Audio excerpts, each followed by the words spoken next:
آگے کیا کہا جا رہا ہے کہ فمن شاہد منکم الشہر فلیصمہ، جو شخص اس مہینے کو پائے تو اس کو کیا چاہیے کہ وہ روزے رکھے، یعنی پورا مہینہ روزے رکھے۔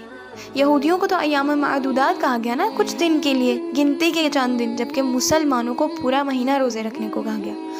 اب مجھے بتائیں، پورا مہینہ روزے رکھنا آسان ہے یا پھر مہینے کے چند دن؟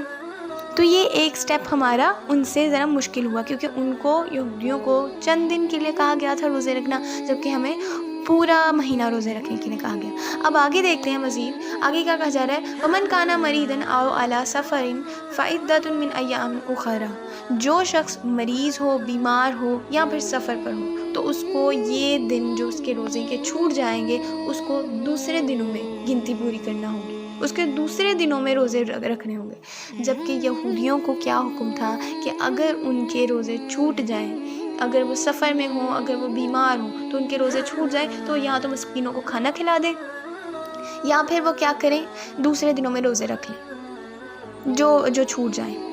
لیکن اب ان کے پاس کتنے آپشن ہیں؟ ان کے پاس کتنے آپشن تھے؟ 2۔ ہمارے پاس صرف ایک آپشن ہے۔ اب سب سوچیں گے کہ اب مجھے بتائیں، سب سوچیں ذرا کہ 2 آپشن زیادہ آسان ہے یا پھر ایک آپشن؟ ظاہر ہے 2 میں آسانی ہے۔ ہمارے لیے مشکل کیا ہو گئی کہ ایک تو یہ کہ پورے 30 دن روزے رکھنے ہیں، دوسری کیا مشکل کہ اگر روزہ چھوٹ جائے تو دوسرے دنوں میں اس کو پورا کرنا ہے۔ آپ کسی کو بدلے میں پے نہیں کر سکتے، کسی کو کھانا نہیں کھلا سکتے مسکین کو۔ تو ایک مومن پہلے سوچتا ہے کہ ہمارا حکم پچھلے حکم سے زیادہ مشکل ہے، لیکن اللہ تعالیٰ کیا کہتے ہیں آگے، یرید اللہ بکم الیسر ولا یرید بکم العسر، کہ بھائی اللہ تعالیٰ چاہتا ہے کہ تمہارے لیے آسانی کر دے، ولا یرید بکم العسر، اور نہ تمہارے لیے کوئی بھی مشکل کرے۔ کتنا زبردست ہے یہ! آپ سمجھتے ہیں کہ یہ ایک مشکل ہے کہ اللہ تعالیٰ کیا کہتے ہیں، ایکچولی یہ تو آپ کے لیے آسانی ہے، کیونکہ میں آپ کے لیے مشکل نہیں چاہتا۔ اب ذرا آپ سمجھتے ہیں کہ روزے رکھنا کیسے مشکل ہے اور اللہ تعالیٰ نے اسے کیسے آسان بنایا۔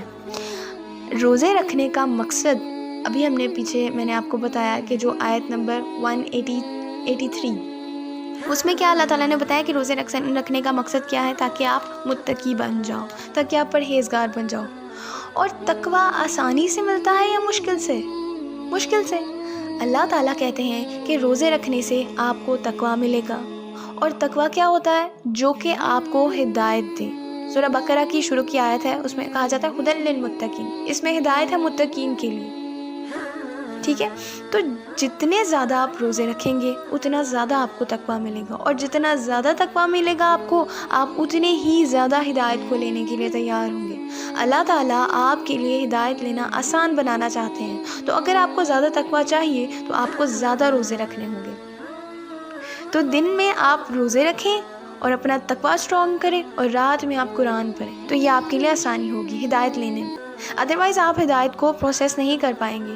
یہ ایک پراپر ٹریننگ ہے جسے آپ قرآن کے ساتھ ایک ہیلدی ریلیشن شپ کریٹ کر سکتے ہیں۔ اب اینڈ کیا ہے اس کا؟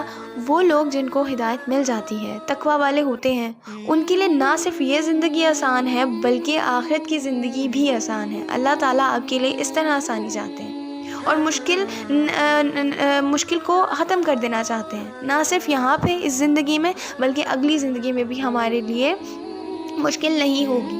اسی لیے ہمارے لیے ٹف رولز ہیں دوسروں کے مقابلے میں۔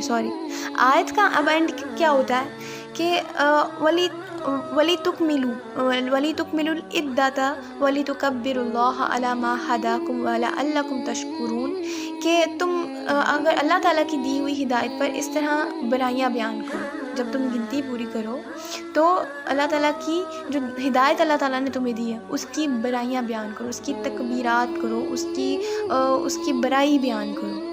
اور کیا اب ایڈ کیا کہ بھائی یعنی اس کا مطلب کیا ہوگا کہ اللہ تعالیٰ نے جیسے آپ کو عبادات سکھائی ہیں، اللہ تعالیٰ چاہتے ہیں کہ آپ ویسے ہدایت کے ذریعے سے، جو اللہ تعالیٰ نے آپ کو ہدایت دی ہے اس کے ذریعے سے آپ اللہ تعالیٰ کی عبادات کو پرفیکٹلی ادا کریں۔ ایڈ کیا کہ بھائی لعلکم تشکرون، شاید کہ یقیناً ہو سکتا ہے کہ تم شکر کرنے والے ہو جاؤ۔ اب شکر کس چیز کا؟ کچھ علماء کہتے ہیں، کچھ اسکالرس کہتے ہیں کہ بھئی شکر اس بات کا کہ جب آپ روزے کی حالت میں ہوتے ہیں تو سارا دن بھوک پیاس آپ کو شدت محسوس ہو رہی ہوتی ہے، اور آپ باقی دنوں کے مقابلے میں آپ کہہ رہے ہوتے ہیں کہ ہمیں اب بھوک پیاس سے پتہ لگ گیا کہ اللہ تعالیٰ نے ہمیں باقی دنوں میں کتنی نعمتیں دی ہوئی تھیں، تو اب ہمیں احساس ہو گیا کہ اللہ تعالیٰ کی باقی نعمتوں کا ہمیں شکر ادا کرنا چاہیے۔ جبکہ کچھ اسکالرس کہتے ہیں کہ اصل مطلب اس کا یہ ہے، شکر ادا کرنے کا مطلب یہ ہے کہ اس مہینے میں آپ کو قرآن پاک ملا ہے۔ Apart of that all things کہ آپ کو قرآن پاک جیسی نعمت عطا کر دی گئی، اس مہینے میں اس بات کا شکر ادا کرنا چاہیے آپ کو۔ اس بابرکت مہینے میں جو کہ آنے والا ہے، اللہ تعالیٰ سے بہت سارا تقویٰ مانگیں اور بہترین عبادات کے ذریعے سے اللہ تعالیٰ کو خوش کریں۔ بارک اللہ فی القرآن الحکیم ونفعنا ایاکم اللہ بذکر الحکیم۔